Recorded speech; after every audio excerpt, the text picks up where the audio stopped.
The day they buried her husband, Thomas, was the day Elara Gable understood the true nature of cold.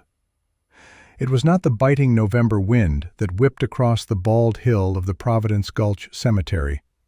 It was the silence from the townsfolk who had known her for 10 years. It was the averted gaze of the women she had shared bread with. Most of all, it was the thin, bloodless smile on her brother-in-law's face as he stood by the open grave, his hands clean, while hers were caked with the dirt of a life spent working alongside the man they had just lowered into the earth. After the last shovelful of dirt was patted down, Silas Gable approached her. He did not offer a hand or a word of comfort. He held out a piece of paper, folded neatly.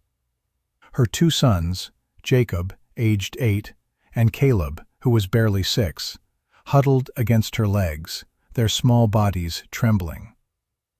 "The mercantile is mine, Elara," Silas said, his voice flat and final, a merchant closing an account.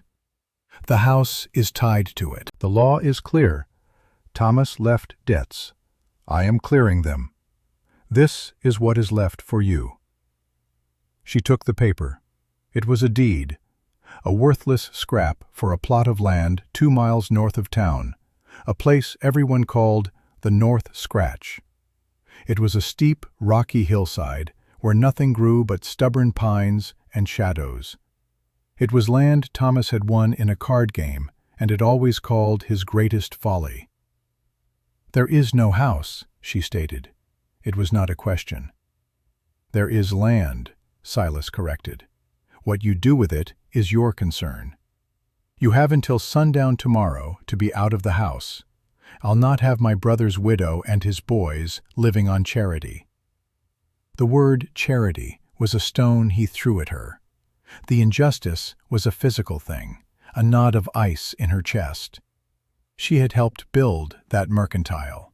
Her hands had stacked the shelves. Her mind had kept the books when Thomas was too tired. The house was filled with the ghosts of her own labor, and now it was gone. She looked around at the faces in the small crowd. Pity in some, a cruel satisfaction in others. Mr. Davies, the rancher, cleared his throat. "A woman alone with 2 boys. Perhaps you should head east, back to your people," he offered. The advice meant to sound kind, but landing like a dismissal. Elara looked down at her sons. Jacob's face was set in a miniature mask of his father's stubbornness. Caleb's eyes were wide with a fear that threatened to spill over. She had no people to go back to. There was only here, and here had just cast her out. She folded the deed and tucked it into the pocket of her worn wool coat. That night she packed. There was little enough to take. A heavy cast-iron pot, 2 blankets, a bag of flour, a small sack of salt, a whetstone, and Thomas's axe, its hickory handle worn smooth by his hands. She counted the coins in the ceramic jar on the mantel. $7.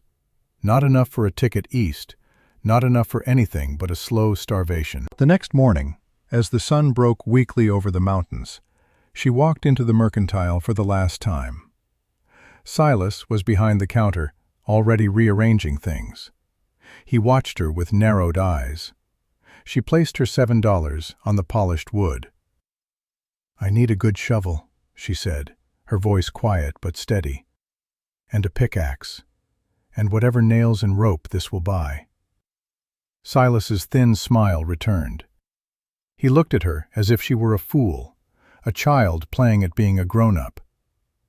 "Building something out on the scratch, are we? A castle, perhaps?" She did not answer. She simply waited as he gathered the items, his movements slow and deliberate, a performance for the few customers who watched from the aisles. He pushed the tools across the counter. She gathered them, along with a small coil of rope and a handful of nails. She turned her back on the store, on the town, on the life that had been stolen from her, and walked out into the cold morning. She did not look back.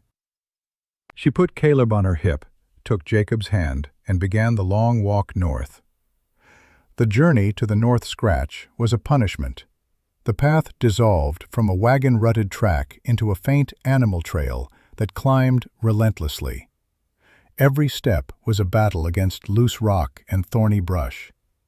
The weight of the tools and supplies dug into her shoulders, a constant, biting reminder of the task ahead. The boys were quiet, their small faces pinched with cold and confusion. They were leaving the only home they had ever known for a place their own father had called a joke. They arrived in the late afternoon as the sun began to dip behind the jagged peaks, painting the sky in bruises of purple and orange. The land was exactly as she remembered, only worse. It was a steep, unforgiving slope of granite and shale, dotted with skeletal pines that clung to the rock like desperate fingers. The wind howled across the exposed face, a raw, lonely sound. There was nowhere to build, nowhere to shelter. It was a place designed by nature to be abandoned. Caleb began to cry, a thin, exhausted wail that the wind snatched away. Jacob stood stiffly, trying to be brave, but she could see the tremor in his small chin. Despair, cold and heavy, settled over Ilara. For a single, terrifying moment, she believed the town was right. Silas was right. This was hopeless. They would freeze before the week was out. Her knees felt weak, the weight on her back suddenly unbearable. She slid the pack from her shoulders and sank onto a cold slab of granite, the fight draining out of her like blood from a wound. She sat there for a long time, watching the light fade, the cold seeping deeper into her bones. The boys huddled against her, their shared warmth a tiny, fragile defense against the vast indifference of the mountain. This was it. This was the end of the line. Then, as she scanned the rock face, her gaze snagged on something. A dark opening, partially obscured by a thicket of wild berry bushes. It wasn't large, perhaps 4 feet high, a black wound in the gray stone. It looked like the entrance to a foxhole or something larger. A flicker of memory surfaced, Thomas laughing years ago about the time he'd startled a black bear near this very ridge. Curiosity, or perhaps the last dregs of a desperate hope, stirred within her. She left the boys by the pack, telling them to stay put, and picked her way across the loose scree. Pushing aside the thorny branches, she peered into the darkness. A scent rolled out, not of damp decay, but of dry earth, old fur, and something else, something still and ancient. It was the smell of a place that had been sheltered from the wind and rain for 1,000 years.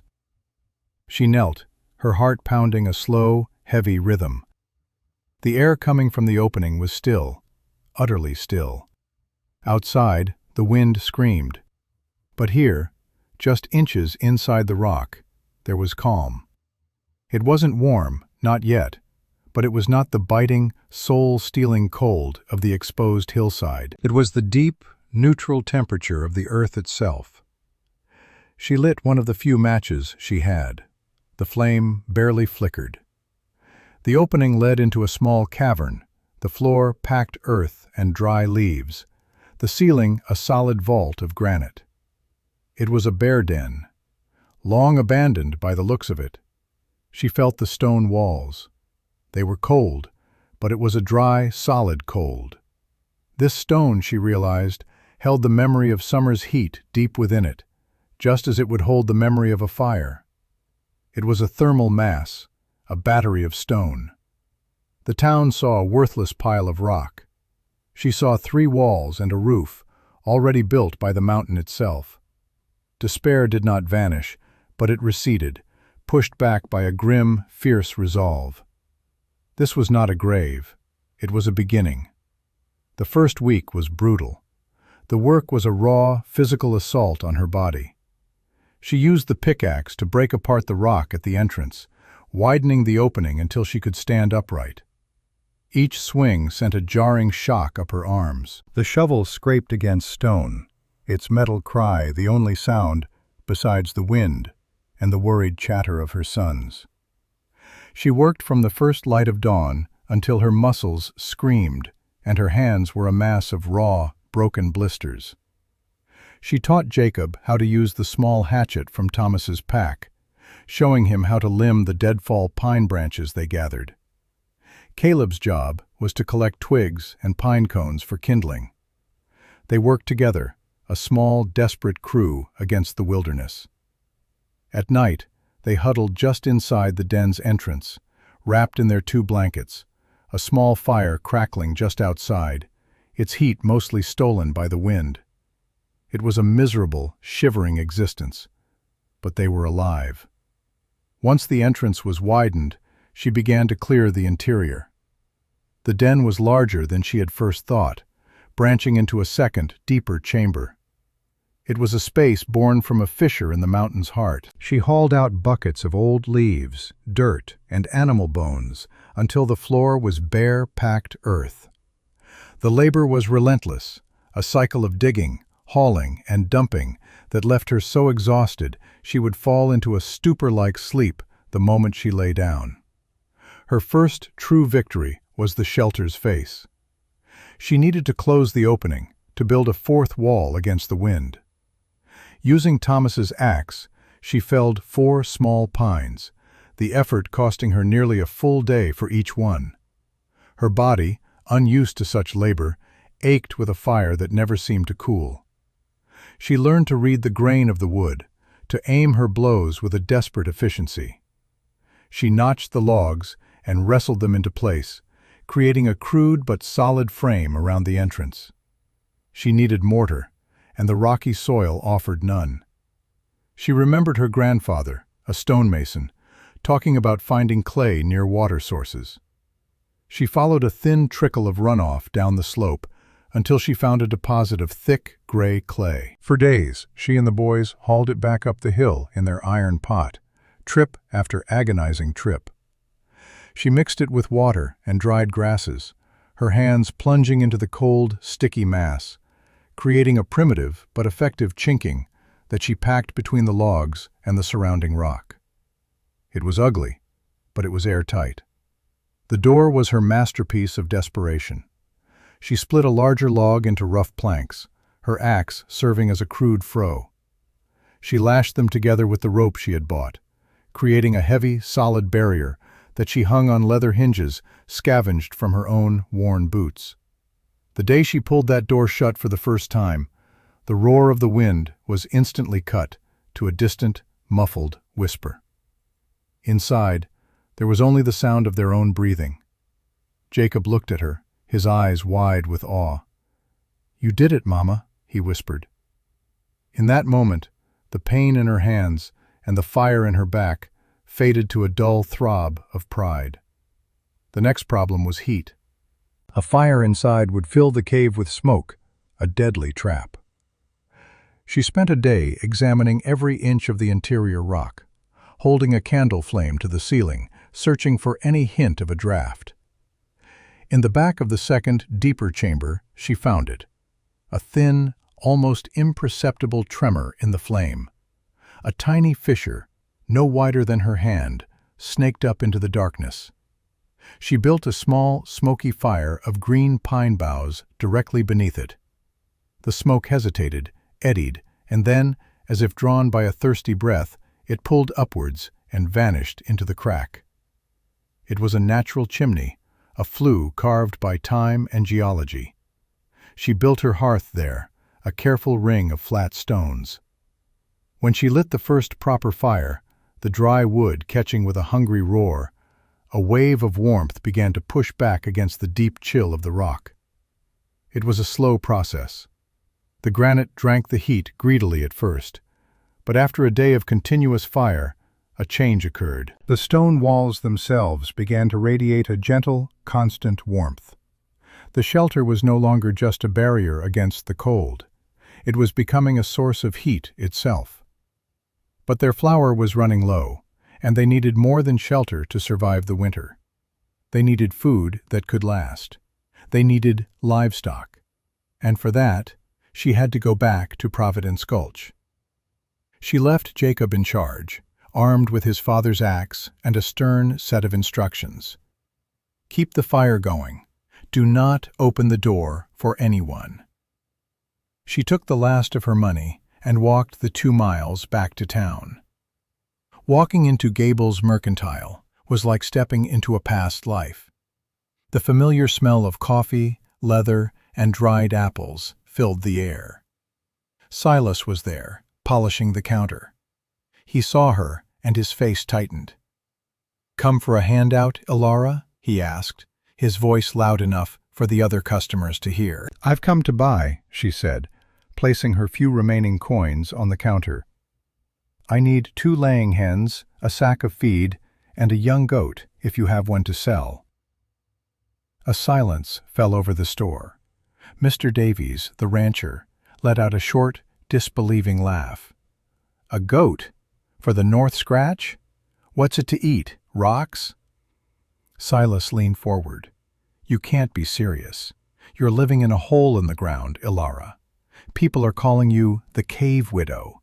You and your boys need proper charity, not livestock." "I am not asking for charity," she said, her voice dropping low and hard. "I am a customer in your store. Will you sell to me or not?" Something in her eyes, a flat, unyielding hardness he had never seen before, made him step back. He grumbled, but he took her money. He sold her 2 scrawny hens and a young nanny goat with wary eyes. The entire walk back, leading a goat on a rope and carrying 2 squawking chickens in a burlap sack, she felt the town's eyes on her back. They saw a fool, a madwoman, digging her own grave. She saw the beginning of her larder. Back at the shelter, the boys greeted the animals with a joy that made the humiliation in town worth it. Elara immediately set to work on her next system. Adjacent to the main chamber, she dug into the hillside itself, creating a new, smaller cavern connected by a low tunnel. She walled it off with stone and clay, creating an insulated, subterranean pen for the animals. It was connected to the main shelter, sharing its geothermal stability and the radiating warmth from the rock. The animals would be safe from the wind and from predators. Her final, most ambitious system was the garden. Deep in the second chamber, where the air was still and the temperature remained steady, she began hauling in soil. Bucket by bucket, she brought rich, black earth up from a small, sheltered creek bed at the bottom of the slope. It was back-breaking, spirit-crushing work. But slowly, she created a series of raised beds, each about the size of a coffin. Using one of the precious lanterns for light, she planted the seeds she'd hoarded: potatoes, carrots, turnips, and hardy greens. It was a desperate gamble, an attempt to grow food in the dead of winter, deep inside a mountain. One day, as she was returning from a trip for water, a scruffy, half-starved dog with one floppy ear appeared at the edge of the clearing. It watched her with intelligent, weary eyes. It didn't bark or approach, just observed. Caleb, seeing the dog, ran towards it with a piece of dried meat she had given him. The dog flinched, but it took the offering gently. From that day on, he never left. They named him Gus. He became the boys' constant companion and the shelter's silent guardian, his low growl a reliable alarm against any strange sound in the night.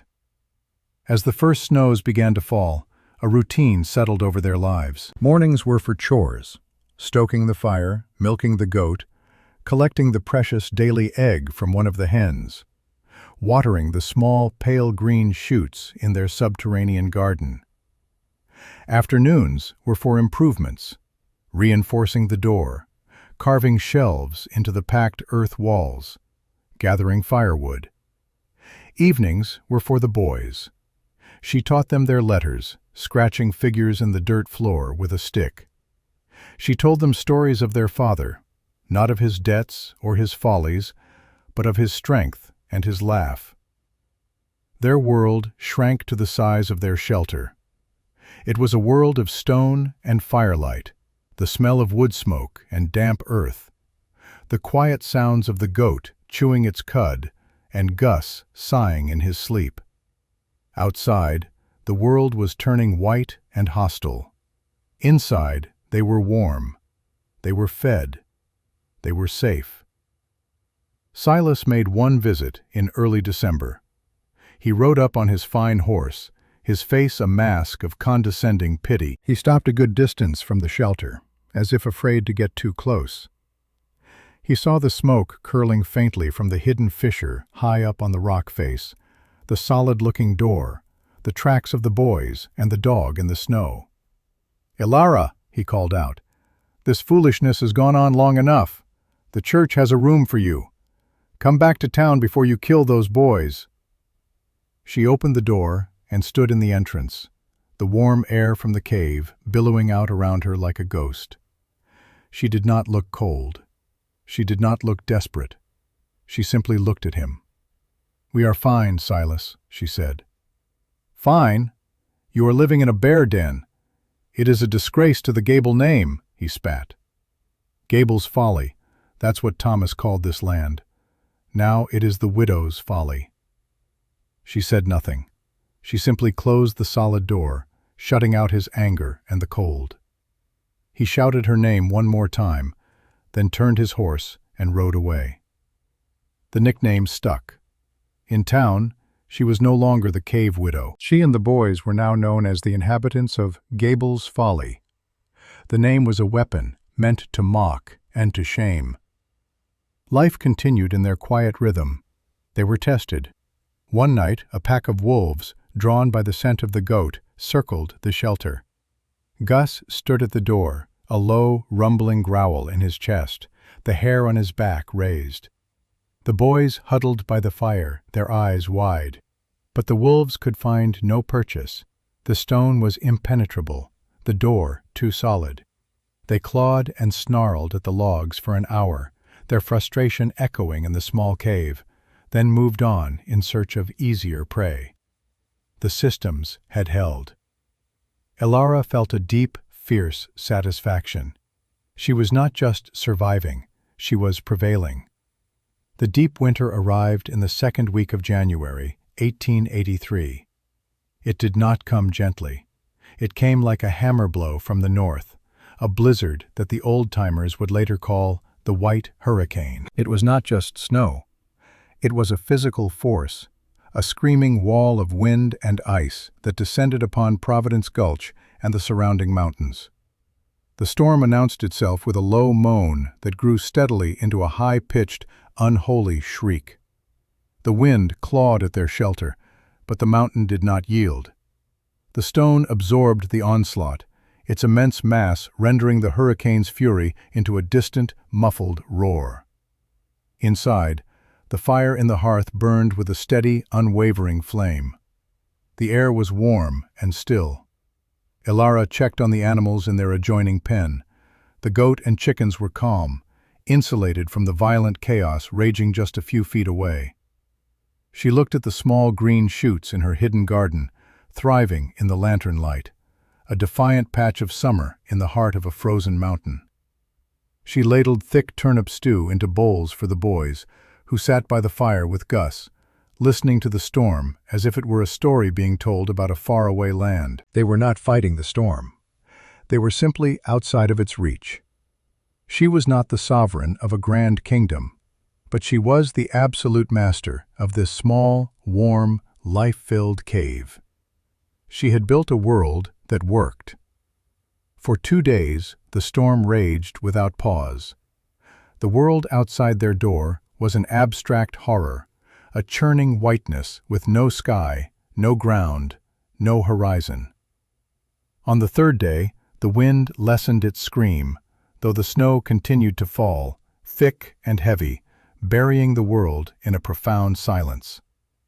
Elara knew the town must be suffering.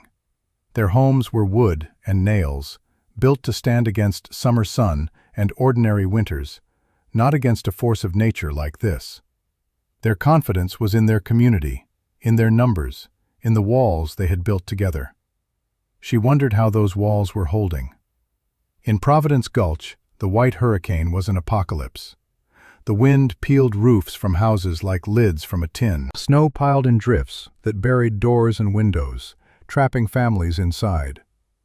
The roof of the great town hall, the symbol of their collective strength, groaned under the impossible weight of the snow and then collapsed with a sound like thunder, its proud beams snapping like twigs. Mr. Davies lost half his herd, the cattle freezing where they stood in their flimsy barns. The mercantile's large front window shattered, and snow poured into the store, ruining flour and sugar, freezing tins of food solid. Firewood, stockpiled for a normal winter, ran out in homes all across the valley. The cold began to creep inside, a relentless thief. The town's confidence, its very foundation of conventional wisdom, was broken.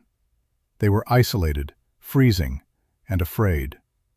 On the fourth day, late in the afternoon, a new sound cut through the muffled quiet. A frantic, desperate pounding on her door.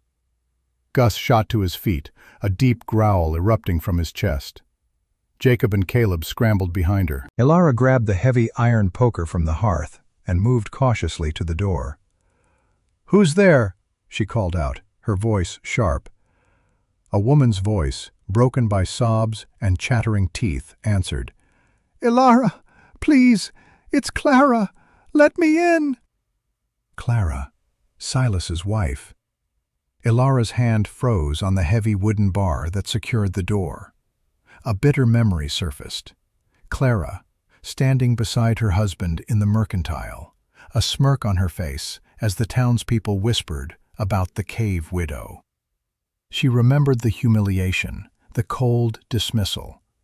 For a fleeting second, a dark, cold part of her wanted to leave the door barred, to let them suffer the consequences of their pride. Then she heard a child's weak cough from outside, thin and ragged. It was the sound of her own sons when they were sick. The moral choice was not a choice at all. It was an imperative. She slid the heavy bar back and pulled the door inward. Clara Gable stumbled in and collapsed onto the floor, a mess of snow and desperation. She was wrapped in a fine wool coat that was frozen stiff, her face pale and frostbitten. In her arms she clutched her 3-year-old daughter, who was listless, her breathing shallow. Our roof is gone," Clara sobbed, her words tumbling out. "The north wall collapsed. We've been burning the furniture, but the fire went out. My little Sarah, she's so cold." She looked around the cavern, her eyes wide with disbelief. She stared at the steady fire, the shelves carved into the wall, the sleeping goat in the adjoining chamber, the impossible sight of green plants growing in the dirt. The warmth of the shelter hit her face, and it was so profound, so alien to the frozen world she had just escaped, that she began to weep uncontrollably. "Silas went for help," she gasped.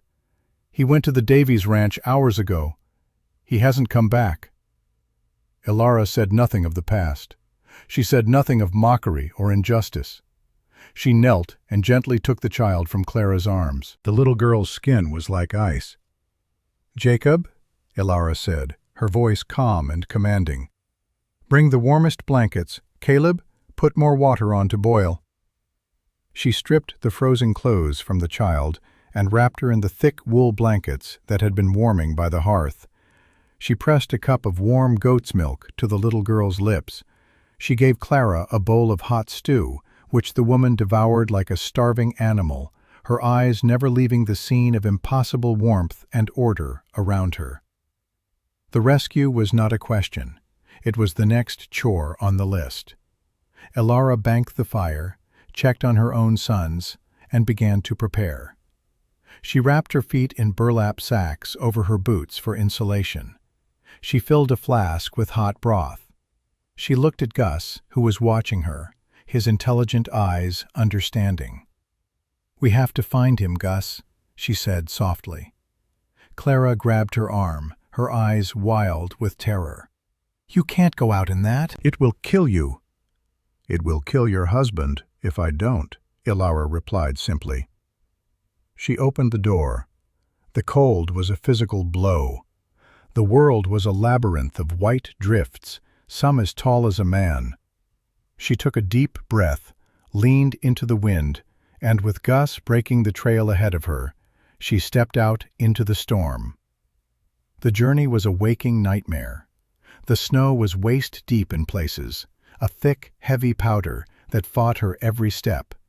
The wind had picked up again, driving ice crystals into her exposed skin like needles. She could see no more than 10 feet in any direction. But Gus was relentless.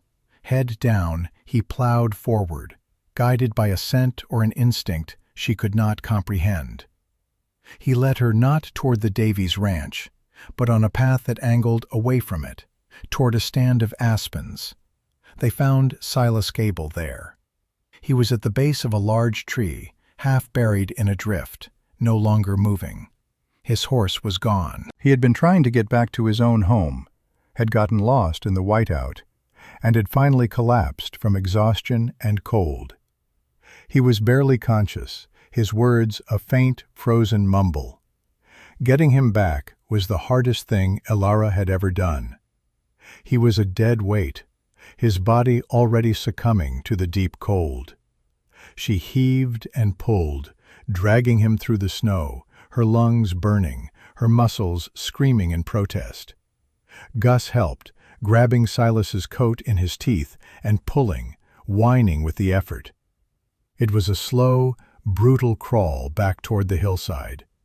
More than once she thought she would fail, that they would all die there, just 100 yards from safety.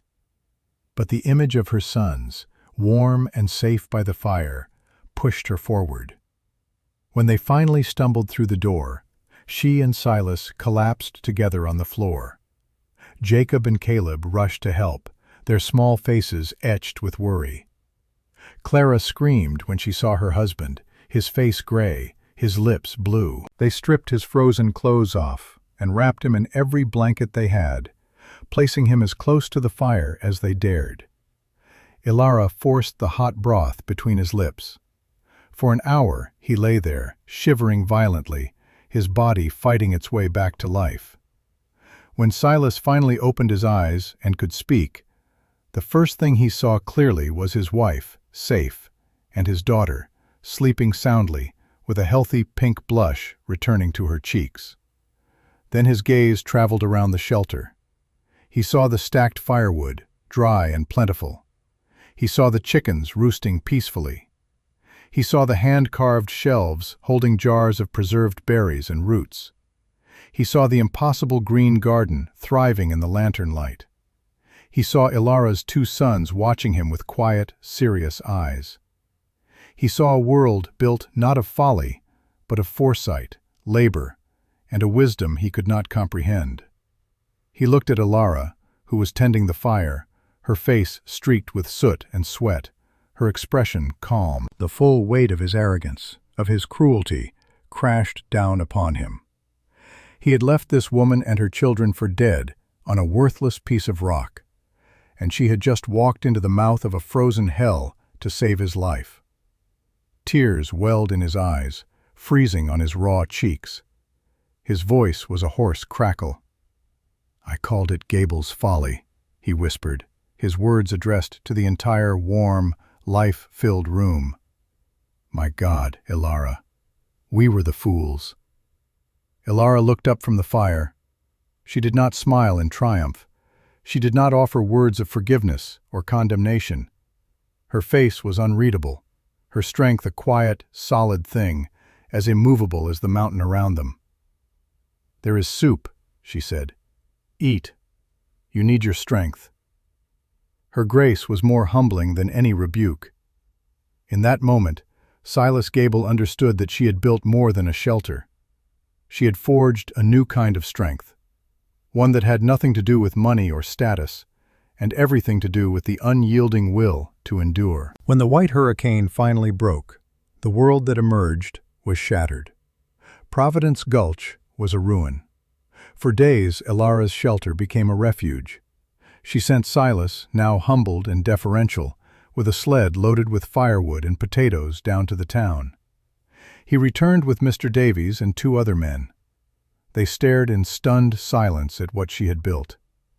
They had come expecting to rescue a starving widow. Instead, they found a sanctuary. They took what she offered: food, warmth, and, most importantly, knowledge. They asked her how the chimney worked, how the walls held the heat, how she kept the animals alive. She answered their questions with simple, direct honesty. She held nothing back. The mockery was gone, replaced by a deep and profound respect. The nickname was retired. No one ever called it Gable's Folly again. In the months and years that followed, it became known by a new name: Gable's Refuge.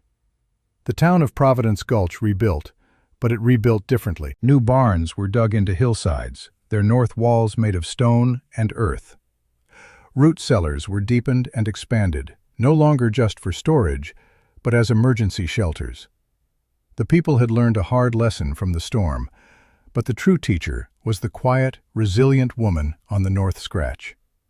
Her story spread, carried by trappers and travelers to other valleys, a tale of a discarded woman who had found strength not in fighting the wilderness, but in understanding it. She had listened to the mountain, and it had given her its secrets. Ilara never moved back to town. The refuge was her home, the world she had made with her own 2 hands. Her sons grew up strong and knowledgeable, their character forged by hardship and their mother's quiet resolve. She lived a long life on that hillside, surrounded by the warmth of her hearth, the company of her small herd, and the enduring strength of the stone. She never spoke of Silas's cruelty or the town's scorn. She had no need for vengeance. Her legacy was written not in words of anger, but in the solid timbers of her door, the gentle heat of her walls, and the lives she had saved. It was a legacy of resilience, a quiet testament to the simple, profound truth that the strongest foundations are not built on pride, but on the courage to find shelter in the places others have thrown away.